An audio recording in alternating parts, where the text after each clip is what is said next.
She was clearly a sharpshooting assassin who never missed. Yet, in front of her husband, Jane pretended she couldn't handle a gun and deliberately missed every shot. But she didn't expect her husband John to grin mischievously, then pick up an air rifle and show off his skills. As John hit the target again and again, the relaxed smile on Jane's face slowly faded. John's showing off instantly triggered Jane's competitive spirit, and without hesitation, she raised the air rifle again and hit every target with perfect precision in the blink of an eye. John was stunned on the spot.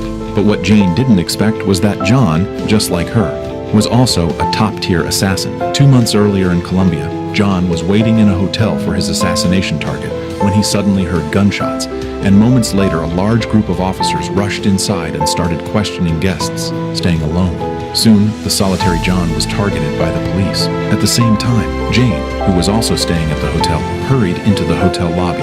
Facing the officers' questioning, Jane cast a tender look at John across the room, and John instantly understood, quickly hiding the pistol tucked at his waist before pulling Jane into his room under the excuse that she was his girlfriend. Just like that, two strangers meeting for the first time cleverly escaped the police search, although neither knew the other's background. Under the influence of alcohol, the two lonely strangers soon fell into each other's arms. Their synchronized breathing and the heartbeat they could feel with just a touch made them instantly realize that the person in front of them was the soulmate they had been searching for. 6 weeks later, they had a flash wedding. Soon 6 years passed in the blink of an eye, and the once inseparable couple no longer had the passion they once shared. Because they both hid their true identities, their relationship grew increasingly distant as they could never open their hearts to each other. Silence became the norm, and they had stopped caring about each other's interests. If you don't like him, we can take him back. Okay, I don't like him. You'll get used to him. That night, after receiving a sudden mission order, Jane put on a black outfit and told John she needed to go back to the office to deal with some business. John, long used to her excuses, didn't ask further and simply reminded her not to miss the upcoming gathering at the neighbor's house. Jane then took a ride to a hotel. John wasn't idle either, and as soon as Jane left, he drove to an underground casino alone. After layers of security checks, Jane was escorted by a burly man to a suite on the top floor. Meanwhile, the slightly drunk John wandered into a random room where a gambling session was underway, and the wealthy John was immediately treated like a walking cash machine and pulled into the game. On the other side, after waiting for a long time, Jane finally met the crime boss who had arranged the meeting. She calmly removed her coat, took off her hairpin, let her brown hair fall freely, and even played a few provocative games with the boss. But just when the crime boss was completely relaxed, Jane suddenly revealed her true intentions. You've been selling big guns to bad people. She calmly put her coat back on, hooked the ring of her handbag onto the balcony light fixture, and leaped off the rooftop from hundreds of meters above. Then she got into a taxi and elegantly left the scene. As for John, after losing all his cash, the man who was supposed to join the gambling session finally arrived. John quickly drew the 2 pistols at his waist and eliminated everyone at the table within seconds. It turned out he hadn't come to have fun, and killing everyone at the table was his true objective.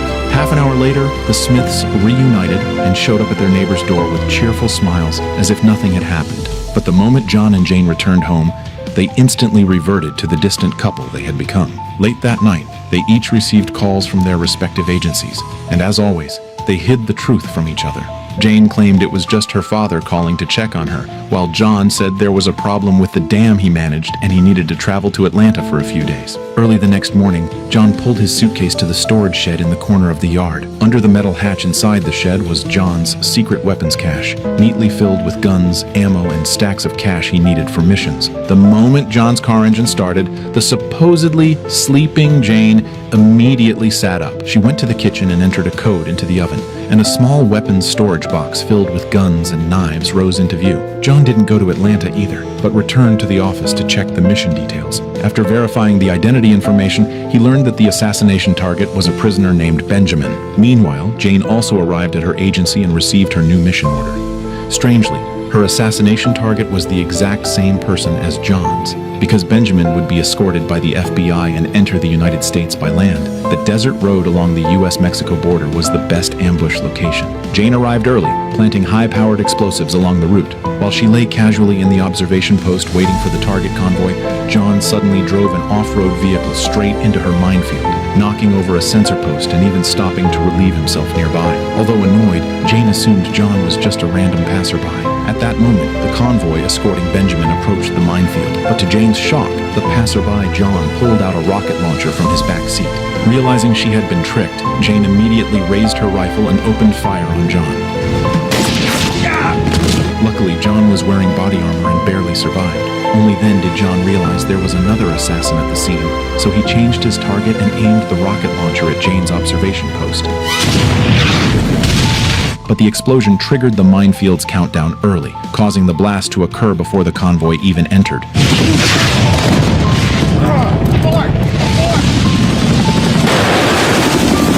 Completely ruining John's mission. Back at the office, John brought the computer fragments he had collected and had the hacker scan the remaining chip, only to discover the delivery address matched Jane's company. Thinking about the escaping female assassin, John suddenly had a bad feeling. Meanwhile, Jane reviewed the surveillance footage repeatedly and noticed that the male assassin's posture looked very similar to her husband John. After hiding their secrets for 6 years, both were suddenly on the brink of being exposed. That night, when they returned home, John and Jane began testing each other. You're home early. I missed you.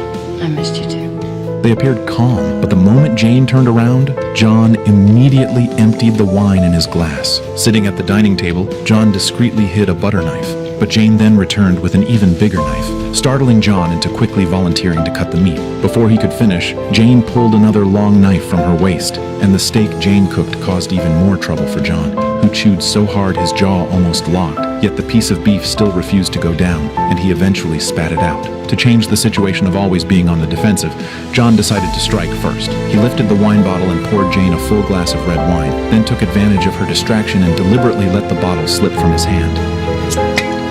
That single instinctive reaction was enough to confirm John's suspicion. Although Jane reacted quickly and immediately threw away the bottle in her hand, it was still too late. John sprinted to the study to grab a handgun, while Jane jumped into her car and sped away from the house. Seeing this, John rushed out as fast as he could, wanting to confront Jane face to face, but he was still one step too late. Unwilling to give up, John took a shortcut and ran through several neighbors' yards. But in a moment of carelessness, the gun went off, and the bullet struck the windshield of Jane's car. This made the already conflicted Jane instantly furious, and she slammed the accelerator, crashing straight toward John as he tried to explain. But even then, John continued trying to explain to her, yet the enraged Jane had no intention of giving him a chance. John had no choice but to smash the window and climb into the car, but in the next second, Jane forced herself out of the moving vehicle. With nowhere else to go, John sought comfort from his colleague Eddie, but the sudden truth still kept him awake all night. At the same time, Jane, who returned to her office to spend the night, also experienced a sleepless night, and even drinking an entire bottle of strong liquor couldn't numb her from what had just happened. Early the next morning, Jane led her team in a full sweep of the house. When John finally returned, he discovered that his secret armory had been completely emptied by Jane. Overcome with anger, John swung his fist at the air. Since Jane had already made the first move, he had no choice but to respond, so he quietly infiltrated the headquarters of Jane's company. But the security system detected him immediately, and Jane ordered her team to destroy all important documents at once.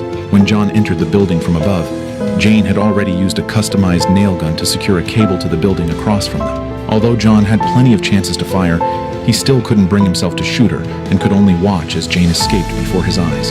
Unwilling to give up, John searched the incinerator and found a partially burned scrap of paper that revealed Jane's backup hideout. John then disguised himself as a construction engineer and quietly boarded the lift heading to the upper floors of an unfinished skyscraper. But the elevator suddenly stopped halfway up the tower. It turned out the burnt fragment in the incinerator was a trap Jane had laid to lure John in. Seeing her husband caught in her plan on the surveillance screen, Jane finally showed a satisfied smile. But even trapped like a bird in a cage, John still refused to admit defeat. Go on, blow it. You think I won't? I think you won't. Okay. 5, 4. Any last words? The new curtains are hideous. Jane originally only wanted to argue with him, but unexpectedly her subordinate actually pressed the button. The elevator cables were cut by an explosive charge, sending the lift crashing straight to the bottom at extreme speed. Jane immediately jumped out of the command vehicle parked at the construction site, but it was already too late. That night, Jane returned alone to the hotel where John had proposed to her, and her tears had already soaked her cheeks. While Jane was lost in memories of their past, a pair of familiar hands refilled her wineglass. The sadness in Jane's heart instantly melted away. It turned out that John had already anticipated Jane's actions. After spotting the surveillance camera, he used specialized equipment to feed footage of the exploding elevator into the video of the elevator he was actually in. Since John was completely unharmed, their game had to continue. So John invited Jane to dance with him, and they immediately began another round of subtle tests. John feinted beautifully and removed the knife strapped to Jane's thigh. And Jane instantly countered by unholstering the pistol from John's ankle. Then they even began analyzing the reasons their marriage had fallen apart. John accused Jane of using their marriage as a cover for her real identity, but Jane told John that he was the one who had been running away all along. At that moment, Jane suddenly turned away and ran toward the bathroom on the second floor. But John knew it wouldn't be that simple. Sure enough, the moment Jane entered the bathroom, it exploded, just as John prepared to go upstairs to search for her. Jane had already blended into the crowd and walked away elegantly. When John rushed outside, an elderly man nearby told him he heard a ticking sound on John's body. Sensing danger, John immediately removed his jacket and tossed it into a trash bin. The next second, flames burst out of the bin. It seemed Jane truly intended to eliminate him. Enraged, John hijacked a car and sped straight toward their home. He then called Jane and told her to return home for their final confrontation. But after calming down, John called her again. He told Jane he had never treated her as a cover, and that marrying her was simply because he loved her. Although Jane felt the same, she still pretended to be indifferent. She told John that he was the most handsome target she had ever seen. This meant their final showdown was unavoidable. Soon John arrived outside their home, only for Jane to crash her car straight into his from the opposite direction. She then drove ahead of him and rushed into the garage. John had no choice but to abandon the car and quietly slip into the backyard, but Jane was already waiting at the door with a rifle in hand. John had no choice but to find another route, carefully breaking a second-floor window and climbing inside after making sure the room was empty. He retrieved the handgun hidden behind a painting and cautiously moved toward the staircase. Naturally cautious, John used a mirror to check the blind spot near the stairs, but in the next second, Jane nearly blasted his head off with a shotgun. John pretended to be hit, then quickly rose to fight back. Jane, with superior firepower, fired through the walls, yet John dodged each shot gracefully. At that moment, John accidentally knocked over a teacup while trying to flank her. Although he managed to catch the cup, the lid still fell to the floor. Hearing his location, Jane unleashed another barrage of gunfire. With nowhere left to retreat, John dove into the kitchen. Fortunately, the refrigerator was sturdy enough to block Jane's shots with ease, but John had run out of bullets. He opened a drawer, grabbed a kitchen knife, and hurled it toward Jane. Then, he yanked off the gas line, and when Jane fired again, after reloading, flames burst across the kitchen. John seized the moment to leap out of the kitchen and engage Jane in close combat. John, who should have had the advantage in strength, was unexpectedly struck in the head by Jane.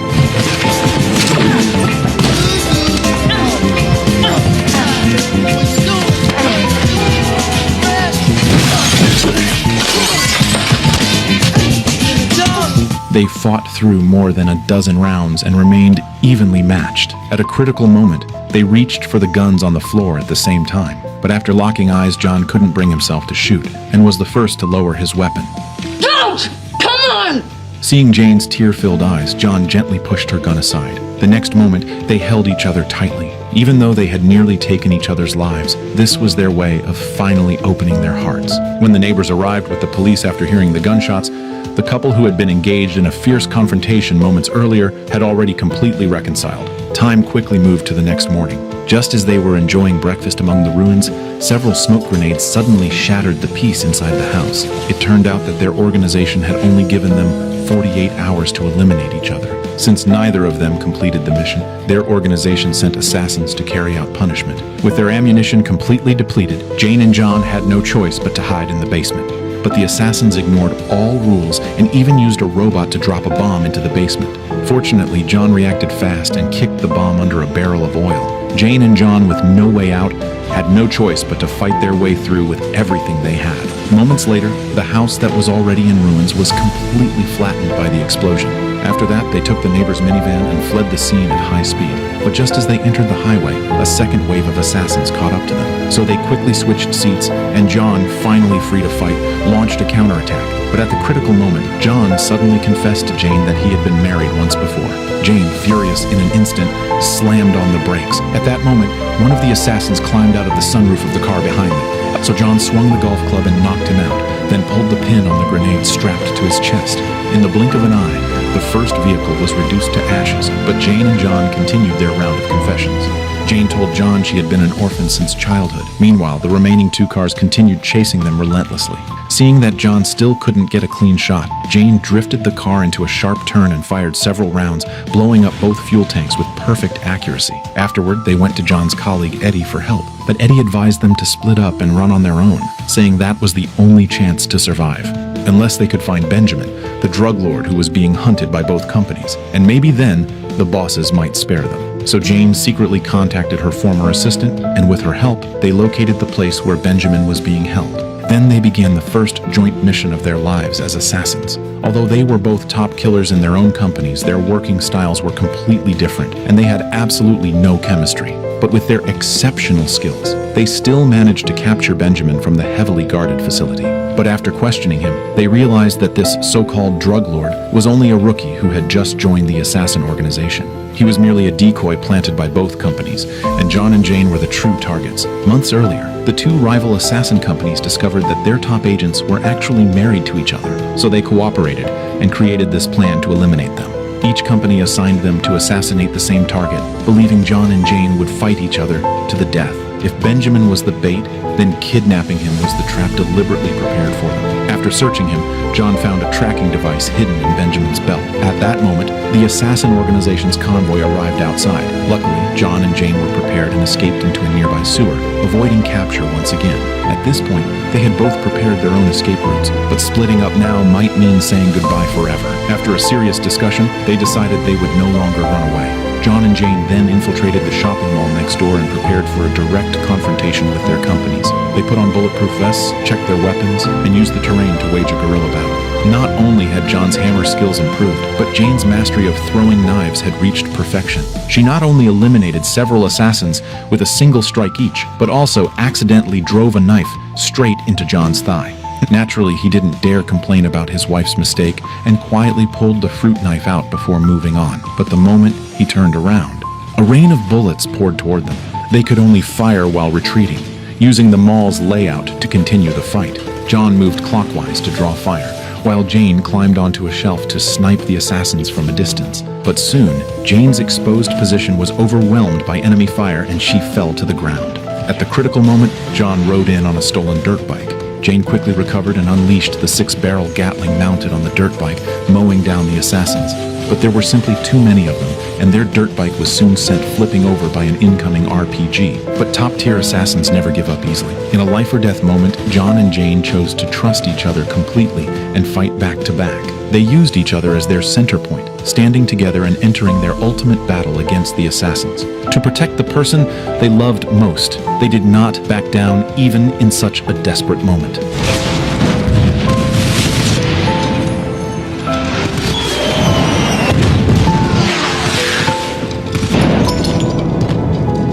With perfect cooperation, they finally defeated every assassin. Afterward, John and Jane successfully left their companies behind and started a brand new life.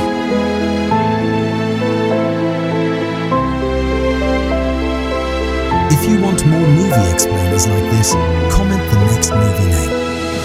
And subscribe to K.Movie.E at K.Movie.E for more. Please visit to our Instagram and Facebook page. Thank you so much for watching till the end.